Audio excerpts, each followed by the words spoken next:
All right, welcome to a new episode of Star Wait a minute. 42. Star 42. I had a moment there. I'm 45, so that explains it. Anyway, this is actually the second version of this podcast because I hit a button, messed it up, and because we are also not people who are going to splice things together because we don't have that much time, we are going to just re-record the episode. So welcome back again, even though this is maybe the first time you're recording it. Don't worry, anyway, this is a great edition. We call this the compact edition because yes, we're going to cram the first two topics into less than 10 minutes. maybe even faster than that. All right, let's do it. Okay, so first topic was the fact I was talking about the fact that it was just total nonstop rain here in Columbus, Ohio. I have this above ground pool. Look, it's like a couple inches from overflowing. So I may have like a pool in my like room there that's that's on the side from all the water spills over. We don't know. Yep. We're not sure. It'll be a fun little muddy place. Yes, it'll be a fun, muddy place. But tons and tons of water here in Ohio, and it's not rain stopping, and it's just miserable and rain. And we did talk about how I had a pool before, and it's not too bad for maintenance. Blah blah blah. Yeah, we did say that because I said, I wonder how much work you have to do to figure out the pH when it rains. And you said It's not that much work at all. And I said, oh, hot tubs, I guess, are a lot more. And then you said, I know all the things. I'm brilliant. Yes, I had a hot tub as well. I used to have a hot tub. I used to have a pool. That's just like a above ground pool we use to kind of cool off. Nothing too My crazy. kids would be so jealous if we had a pool in our backyard, but my wife and I refuse because we don't want that liability. Well, I don't know about that, but like when I was in Florida, it made sense to have a pool. We used it all year round, minus maybe 1 month, but not in Ohio where it freezes. But then the other thing in terms of news was this T app. So I'm not in the dating world, have been for like a couple decades, but I guess T app is a app designed for women so they can share information in the dating world, which sounds like it's pretty painful. And there was a big security breach on it where, whoops, oh my God, I don't want to The security breach was about images. There was like 72,000 images leaked. Yeah, something like 72,000 images leaked. And then more importantly, what was the cause of it? Well, apparently T-App was built by vibe coding. And the vibe coding was all about getting it to work, but not about the security. Right. So, to shorten our conversation of it, of the whole thing is basically when it comes to security, yes, you need to probably be smarter than your AI because everyone will always try to get around security. Doesn't matter. I had the Equifax breach some years ago. I got my identity stolen. That was a certificate based.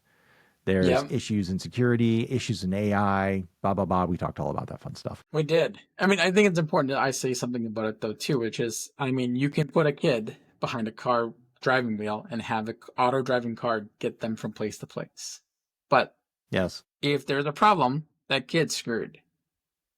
Yes. Right?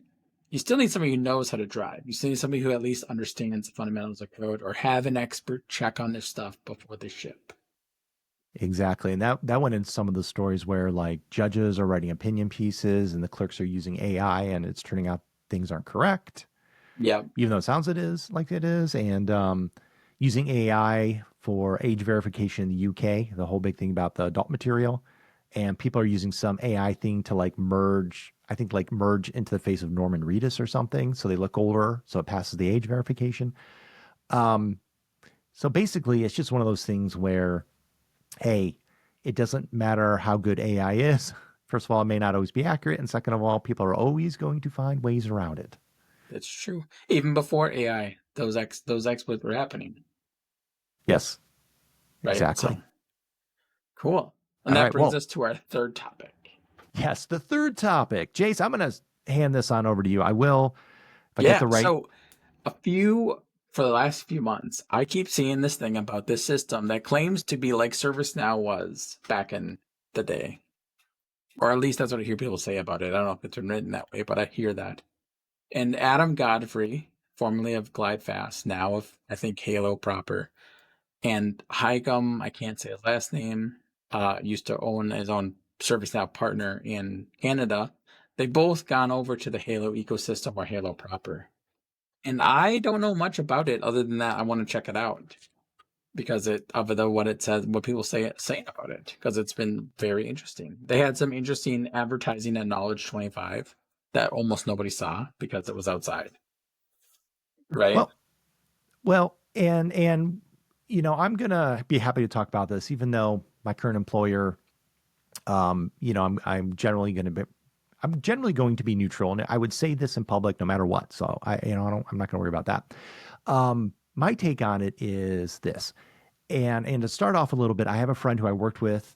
They were over here, my current employer, and very smart guy. Some years ago, he left, went into the Halo ecosystem.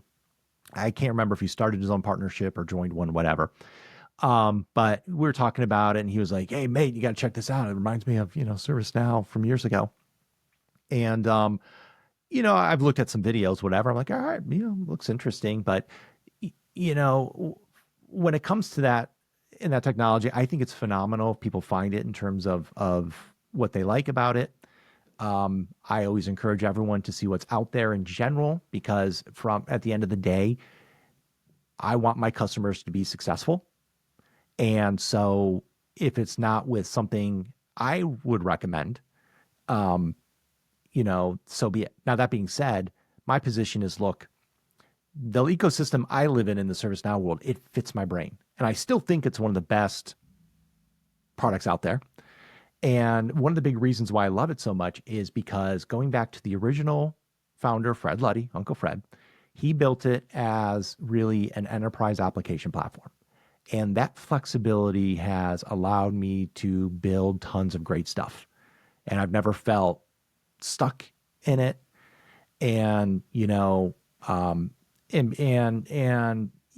though ServiceNow started in the ITSM world, Fred never envisioned it as being only an ITSM. And we've grown now to be really, truly enterprise, which to me is amazing. Yeah. Halo looks like it's just more on ITSM. Great. I would say try it out.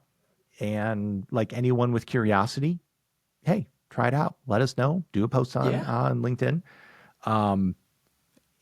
That's about all I'll say about that one, for the Yeah. most I'll part. definitely try it out and report back here. Because if I get a chance to try it out.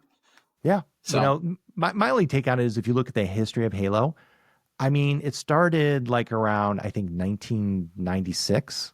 what? I thought it was a new company. Like That's I the thought thing. it was It's not. like less than 5 years old. No, it's not. And this is what I tell people is like, look, if there is something that has been around longer than another technology, if it was so great, why is that other technology that's younger more known and much larger? Right. That's the only thing I would say. Yeah, I mean that's a great call out. I just yeah. I mean So, maybe it was a and rebrand or maybe it's a new product underneath that company. Right? maybe, I don't know, because it's like it came from Net Help Desk.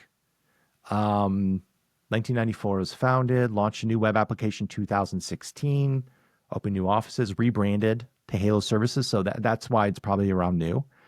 Um, you know, at the end of the day, I haven't really gotten my hands on it to play with it.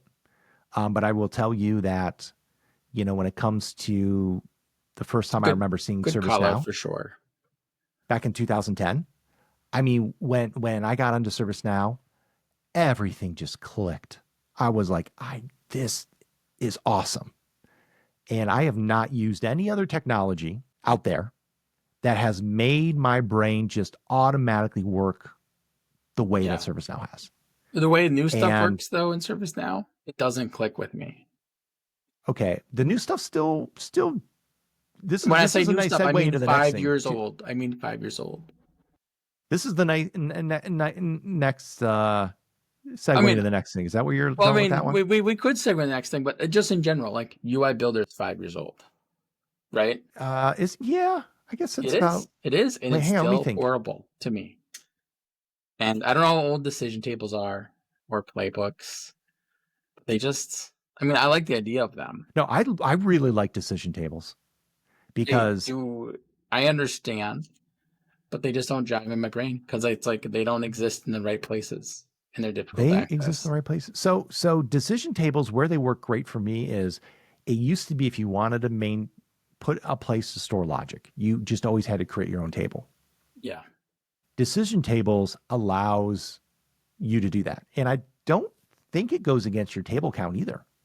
Well, it's not really a table. It's like some JSON It's a somewhere in the table. system.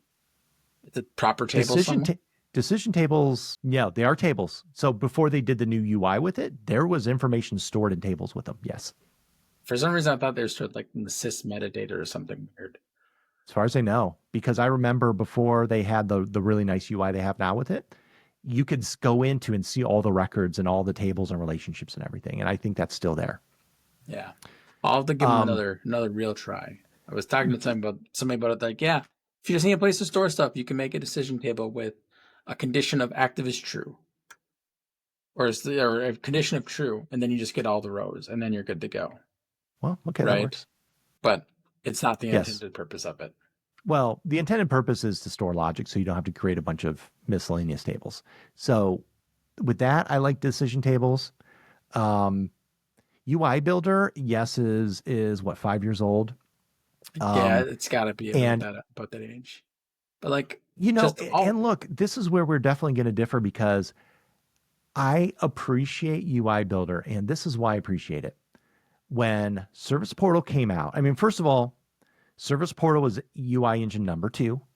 It was built on Angular JS. It came yeah. out. ServiceNow was like, oh, this is great new UI, finally getting away from Jelly. And what happened to Angular JS? Well, Google Angular came out and 1.5.5. said, They went to Angular 2, which really should have been a new name of a thing because it's a totally well, different product. yeah, But it Angular 2 required a is built build off, step. but So they Angular couldn't bring 2, Angular 2 into ServiceNow. well, because Angular 2 is built off of TypeScript and ServiceNow has a JavaScript engine. It wasn't compatible. Right. Google said, well, we're getting away from AngularJS. So then in the ServiceNow world, it's like, oh, great. We just came out with another UI engine. We relied on another technology to build the library. And now we're starting back from ground zero. It's the way of Jelly again. The UI builder and workspaces, UI engine number 3, built on React JS and GraphQL. I don't even know how to pronounce it correctly. GraphQL.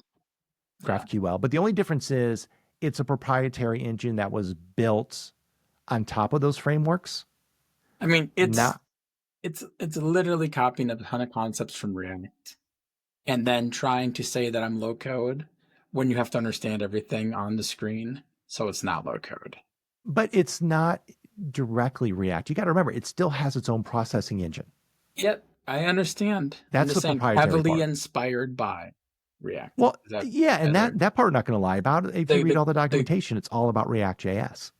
yeah, right. Like But also it's different enough that React devs can't just pick it up. if you're outside of the component area, yes. So this now let me finish the differences between it. Okay. So Service Portal came out with the idea of widgets as like, here is the self-contained Angular JS code, right? You know that, Yep. CSS and HTML. Yep. And it is independent, so you can have widgets be independent. You can just drag and drop onto the page designer. You're good to go. What is the issue you found out with that? I mean, do you make widgets when you need them? I don't sharing data across them, having too many fetches happening. The widgets you had to set up to broadcast, and you had to know there was this data of this widget that was going to be shared, right? Yep. So you just gotta be conscious of stuff. But I mean, people had the same problem with the old C content management system as well. Yes, but if you have it set up that way, you have to almost constantly go back to that widget and change the code. Sure. And that's the part that where Service Portal failed, is the fact that it wasn't as flexible. Service Portal's a failure, though. ServiceNow well, no, I wouldn't say failed. Parts of it, like they're selling I would say, the new parts of it, and I would say Service Portal with the widgets and the architecture just was not able to live up to a fully designed architecture where those widgets were totally self-contained and people wouldn't need to modify them, because most 99% of the time, if you're building and needing to get two widgets to interact with each other, you're having to clone a widget and get into the code. Yep. Even though it was easy to do, I still love widgets. I built that trivia game. It was in widgets because it's easy to do. Yep. Components with UI Builder are a bit different. Now, when you're using UI Builder, yes, it is more complicated. Well, Not it going to is lie. totally more complicated. But, but I have found I've had more flexibility where I can do more in UI Builder where I don't have to create my own custom component because the components are truly self-contained. Now, that's good and bad also, because if you go to try to build your own component, there's a lot of overhead to that, right? There is. And You have there's to, components that should exist that didn't exist and still might not exist. Like I know there wasn't a component for a reference lookup. If you that's wanted to not build a really, form with a reference lookup like 2 years ago, that just didn't exist yet, like a custom form. nobody's perfect. I mean, that's literally like a base component of ServiceNow. Well, okay. All right. I can concede that one. Here's a car. The wheels, oh, they're over in the shop. You have to go and build them or buy them. All right. So we took lessons from Apple. But yeah, You that know, yeah, but my point being is if you build your own UI engine, it is a massive undertaking. right. And you know what? I know you may not be the biggest fan of UI Builder, but when I've gotten into there and worked with this stuff, there's been things where I'm like, oh, okay. I don't have to worry about building my own components. Yes, I have some overhead and understanding how things hook together, but I can Yep. kind of see where, oh, here's my data that I'm pulling for this particular page, and here's where I'm pulling this information. So it's one of those things where um, does it have some time to go before it really gets much easier to use? Yes. I'm not in product management. I can't speak to that. Yeah. I mean, it's Um, still, I think, recommended to not use UI Builder over Service Portal for things that need to be like an for Portal, intranet or yeah. facing your end users. Yeah, portals still live with the quote unquote service portal, which I hate the fact we call service portal, both from a concept and a technology. I guess I That, never really thought about that. You're right. yeah, because I always, whenever I describe it, I always say, okay, I'm talking about service portal, the technology stacked. Or I'll say, well, service portal as in here's your portal for users. And that is where, once again, it goes back to like the studio drinking game. Um, if you take a drink every time you hear of something named studio, you're going to be heavily intoxicated by the end of It, knowledge. it's very Uh, true. um, so yes, I get it. And this kind of fits in well with probably the next topic of conversation. I think I saw somewhere on a LinkedIn post, Flow There is, Designer. yeah. So a few weeks ago, I put a link in chat if you want to pull up. Jonathan Jacob, he used to work, I think, at Fruition Partners way back in the day, back when I worked with you when you were a customer. Ah, that was a Um, long, yeah, Fruition. They were like one of the original. That was before, by the way, if anyone knows the history of partners, ServiceNow did not have a professional services group until I think 2012-ish, maybe. yeah. So prior to that, Fruition was like the ServiceNow primary partner. There were other partners out there, but they were like And the go-to guys.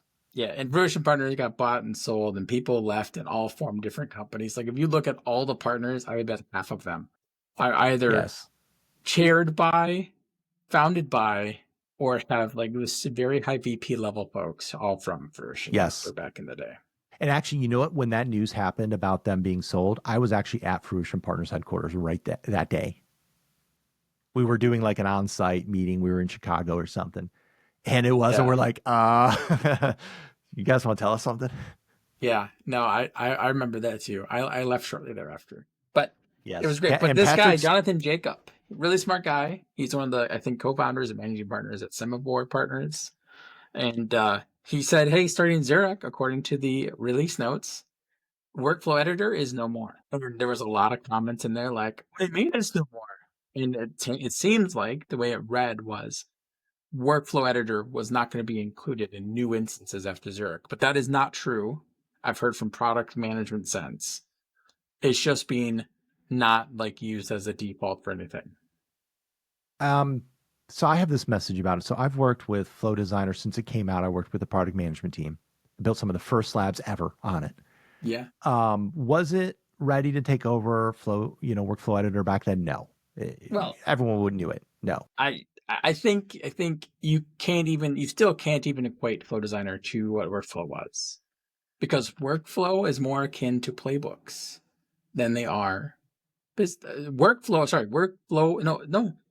Designer is more akin to business rules than the other way around, because Flow Designer is much smaller units of work, and it doesn't maintain the state over a whole process where workflow did. But the thing is, workflow editor, I've seen some massive spaghetti things of automation where workflow editor, and I'm like, you know what? You guys are treating this like this is Visio. It's not. It is just the UI to build the automation. And yes, a lot of people liked it. But here's my two big problems with three things I will tell you why Flow Designer is better than Workflow Editor.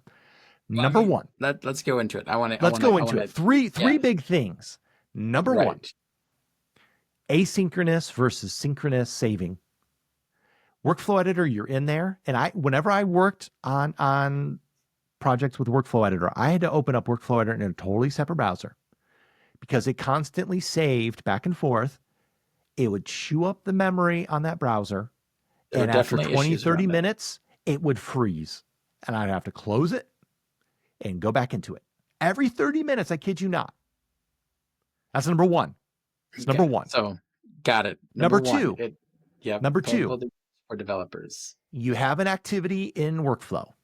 You have data from it. You want to put into another activity. Guess what you're doing? Scripting. I mean, you are scripting. Sure. Yes, you're scripting. You can store it somewhere and access it. You have to script. Like you're scripting it. Store the variables. I can't wait to get into a Flow Designer. And you know what? Workflow Editor. Don't get me wrong. I loved it back in the day. And yes, having one massive spaghetti thing that shows everything is pretty nice, especially if you love Visio. And I'm an architecture type of nerd. I like Visio. But you had to go to scripting, and it doesn't matter how perfect your scripts are. You always have to sit there and mess with it and whatever and fix it. Unless you're vibe coding, then you have to watch for security. We already had that conversation. Number three, testing. Flow Designer. I don't see a difference. I think they're both. Flow Designer, I can go and hit test. I can use an existing record. I can see the data right there. Workflow Editor, you want to test? Now, thankfully, you have to trigger. Yeah, so you have to go either create a record or go submit the record through a catalog. Oftentimes, you had to do a catalog if you had variables, right? Yep. So you had to sit there and fill the thing out. Right. Flow Designer, maybe you had to create one record through the catalog one time. Then you can reuse that same record over and again for all your testing. You know, I hear those complaints. And that saved me time. Not having to script saved me time. Testing saved me time.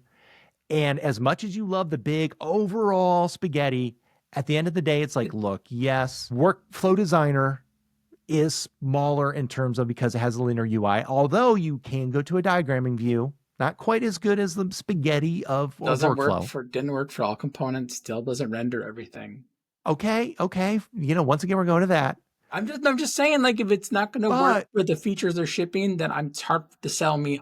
That's all. That's fine. I'm just saying I can work faster in Flow Designer. And then, I had to break up my thinking a little bit to say, okay, if I have pieces of it that were totally reusable, I'm going to break that out and make it like a subflow. And you can go ahead and say, if I'm in a flow, let me take these actions here and create a subflow with it. Now, let me come back at your three though, before you get too far into all right, go for it. Because you have the three. Your first was it's painful for developers to use because it took up a lot of memory. It crashes every half hour. And it crashes browsers. Crashes every half hour. So what do you say to folks who go to save Flow Designers and they get saved corrupted? Because like the JSON doesn't store properly. I've had this happen numbers of times to me. Like this sounds just as similar and difficult. And it's difficult to access the content on the pill navigator to find what you need. Like I would argue the UI isn't any better. I just think it's more cumbersome. That's number one. Your second thing, what was it again? You said slow for developers. No scripting, data going back and forth, which was like the data pill picker. Data pill picker. Now, if you need to do anything like send data to like a REST call, to not script, you have to create an action. That action, you have to declare outside variables, inside variables. Yes. inside outputs and outside outputs. I would argue that that is worse than scripting.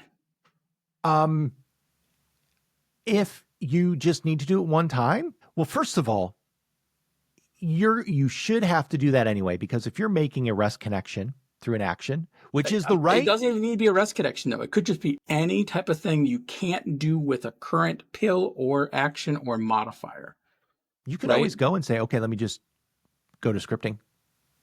You understand, but if you do that, you have to do those 4 things I just named. Say you want to chunk the text of a knowledge article because you want to pass it into a third-party large language model. There's not an action for that. So my point is, like, that becomes very difficult because you still have to do that stuff. So And like, oftentimes you do, but it also forces you to make reusable components that would yeah, be I don't know how used possibly reusable they are, outside of that flow.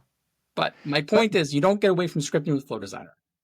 no, and that's the beauty of it, because you can there, and So also that every input in there has the ability to say, I want to script something, and you can switch it over to the scripter. right, but that kind of invalidates your whole second point that you need to script, because you also need to script for a lot of the problems in Flow. My second point of scripting, though, was just simply storing data from one action activity to another. And I was saying you can't call it easily without making those 4, you know what I mean? It just becomes difficult. You know, Let's agree to disagree. but you know what? To some degree, yes, I understand what you're saying on that. However, breaking it up in that way does end up with a cleaner project, does end Cleaner up with flow, a reusable cleaner flow. content. And the truth is also, under the hood with the architecture, Flow Designer is far more efficient than Workflow Editor. Are you just saying that because it runs asynchronously generally? No. Just in general, working with the product teams, there's been issues of like stuck threads in workflow, Sure. and so it is a newer engine. It does run more efficiently, and it can handle way more throughput than workflow. Yeah. Just like And robust transform thing can handle way more throughput than traditional old exactly, transform apps. Yeah. exactly. So is it perfect in the sense of, all right, so many people love workflow editor, for those reasons? No, there's gonna be some of those I'm things. not, there's always nooks and crannies, but like, I just want to talk about the performance thing, right? About how efficient it is. If you're running something that needs a kind of level of performance that I think you're indicating, you shouldn't run it through Flow either, Well, because there's if so many layers. You that's have the true, like flow record, you have the instance record, you have the log record. It's like, if you have one flow, I think it makes like 16 records of one action or something. no, in general, it's more efficient than the workflow engine. But you're I right. If can't if speak you to have how efficient both are slow, but if you're running something that needs that level of performance, you probably shouldn't use either. well, if but here's the thing, you don't always necessarily need that huge level of performance, because you're right. If you need something with a lot of performance, you probably should be scripting it using traditional script. I agree with you on that one. But the truth is, Flow Designer can scale way more than workflow, especially Right, because long it runs term. probably As asynchronously. on the back end, I don't know the full details. I just know that in general, it was way more memory efficient, less frozen threads that workflow was known to do. Yeah. Um, the browser, like I said, with the editing piece, which, by the way, yes, things got saved corrupted. There's now auto saved. With trying to reduce that. Not perfect, Yeah, but of course not perfect. I think Nothing's long perfect. term, nothing's perfect. No, Right. I mean, long even term. execution plans had a bunch of issues that I had issues with, and I could go over them Oh if we yeah, I cared. forgot about execution plans. That was before workflow. It was. Was I came in, I think workflow was already out. But point being is, with all the advantages, there's way more advantages in Flow Designer than I mean, workflow. And the advantage I can't get away from is ServiceNow is only coding for Flow Designer. New features are only coming through Flow Designer, that's and they're that because not that's the long-term roadmap. making it available even for pro code in some situations. Like if you want to make an OAuth call over REST through a mid server, you cannot do it without a Flow Designer. Well, you through the action. You You can't have to do create it the action. through. You have to use Flow Designer. You have to use the Integration Hub. You have to use those pieces. That's You that's what can't it's make a designed for. That's what it's designed You for. can't make a REST message v2 call and make it. Yes, REST message. See, this is where we're going to differ because I'm like, wait, REST message v2 is the old way. Yeah, but it works just fine. Integration Hub's a new way. You should be doing but it in Integration Hub. But it has cost implications. Okay. It has cost implications. Also, so it's not as performant, right? So like you're limiting the ability of folks to do stuff when you do that kind of stuff.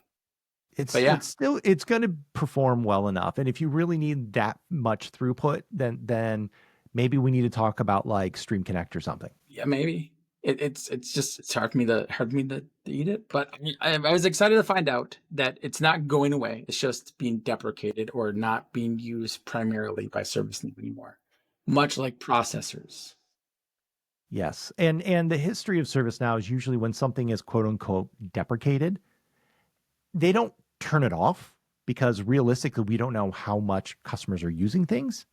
By the way, this is personal observations. I'm not speaking on behalf of anybody. But what they usually do is say, all right, this is deprecated. Any new instance, it's either going to be turned off, or if there's some things in it, it's read-only. We're not going to allow people to create new stuff.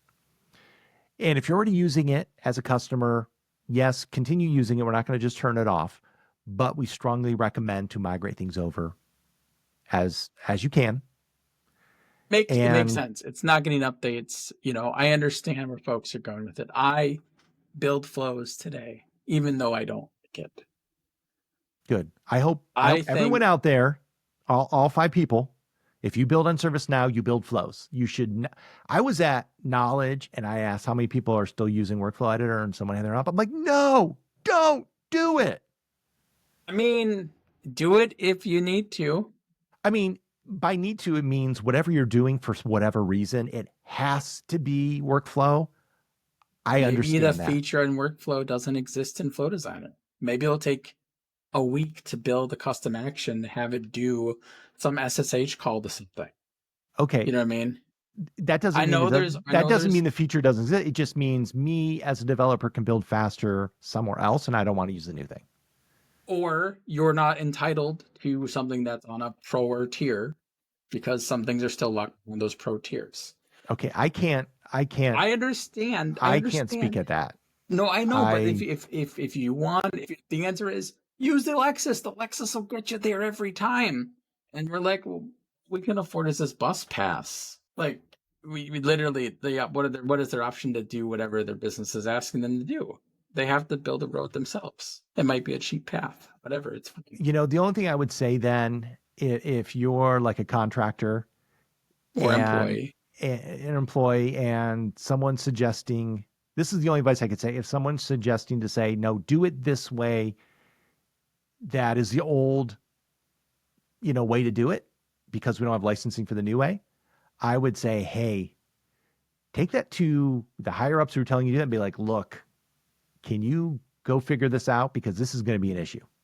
Yeah, I totally agree that you should use the right tool for the right job.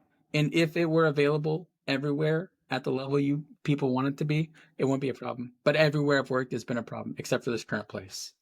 Well, that brings up a good topic. And maybe we should talk about this next time. When you are an implementer and developer, and there are tools that are like the best practices in the ServiceNow world of what you want to do, but it's not included in the licensing, what do you do?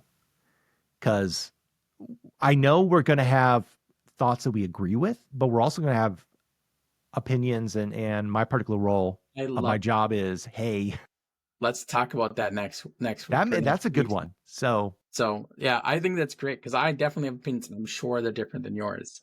Because the time it takes to get entitled versus the time it takes to build your own, right? There's definitely pros and cons of both things. The technical debt you get over one or the other. I understand it. I'm all about it. Let's talk about it. I think this is great. I'm glad we had this hash out between Flow Design and Workflow.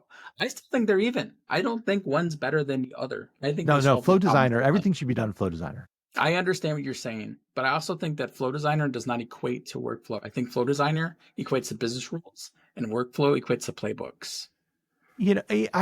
I understand where you're going with that. Because playbooks are a whole orchestration. Like playbooks are a whole process. Yeah, because it used to be called Process Automation Designer. It was designed to be at that higher level process. But Exactly. workflow itself is still not at that level because it still includes the automated, individual items as well. But Right. needless to say, um, or maybe it's in between both worlds, right? Realistically, Sure. But I would needless to say that workflow though isn't at the level that Flow Designer wants you to be at, which is literally at the business rule level. They want you at that level of component. You can't do more than 30 steps in a flow. It doesn't make sense. It's not best practices, right? And some of the steps that are required to do require you to involve like an extra like 4 or 5 things if you have to loop over something. But honestly, I've seen workflows that are just so big and complex that was like, you know what? This should have been broken out. I totally agree. But at the same time, if the business has a totally broken process that is huge and spaghetti, like Bob's your uncle, let it solve the problem that the business has. Well, that comes into another good topic for another point is comes into, if you're like an implementer, for example, you're on a time crunch, do you always have time to follow like the best practices? You know, if things are faster and you do it the old way, is that good enough? Yeah. That's a tough spot. And someone who's hands on keyboard, that's a tough spot to be in. It really Yeah. is. Yeah. But Speaking from the outside, I definitely have different opinions as somebody on the inside. It's been great catching up with you, Mike. Is there anything else we want to talk always, about? always great.